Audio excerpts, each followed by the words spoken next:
This is the story of how I met my biological mother.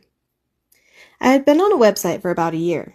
It was a place where you could post short stories, poems, and the like, gain followers, and sometimes trend on the main page.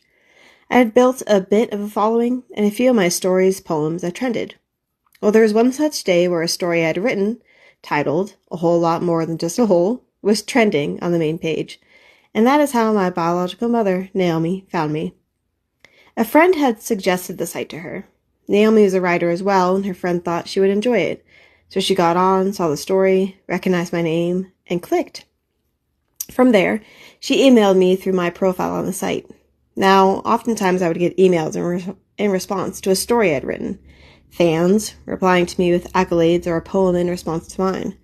So when she emailed me, I assumed it was just one of those, and I did not pay the email such attention, deciding to open it later. The next morning, while getting ready for work, I opened it and was immediately confused because the writing read like my own.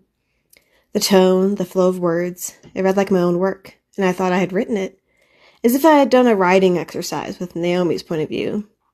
Then I got to the end of the email, and it was signed with her name, and she provided her address, and it clicked in my brain that it was her. Naomi, after all this time, had found me in the most unpredictable fashion. I went and showed the email to my mother, which spurred her own confusion. She thought it was my writing as well. I was so overwhelmed, and I remember feeling untethered, and like my world had shifted. I could email her back or ignore it. Why should I give her the time of day? I was still so angry.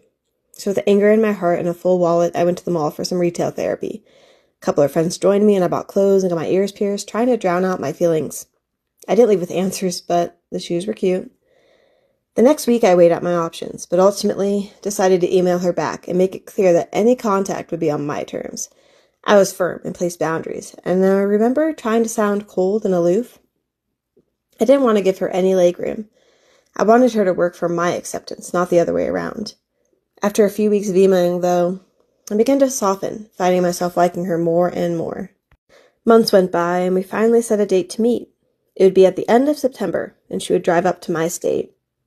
Now, when deciding where to meet your biological mother for the first time, there are a few things to consider. You don't want to be interrupted by an overeager waiter. You don't want the hustle and bustle of a coffee shop with prying ears, and you don't want a bar.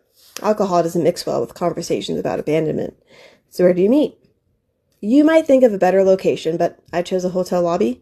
Quiet, never full, and complimentary coffee if you're lucky. I was nervous, and my parents drove me, dropping me off at the front. I walked in and saw a woman sitting with her back toward me, long black hair flowing. I stepped around the chair to face her, and as she stood the second I met her eyes, I felt safe.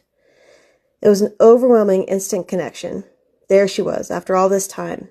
Did I mention she never held me?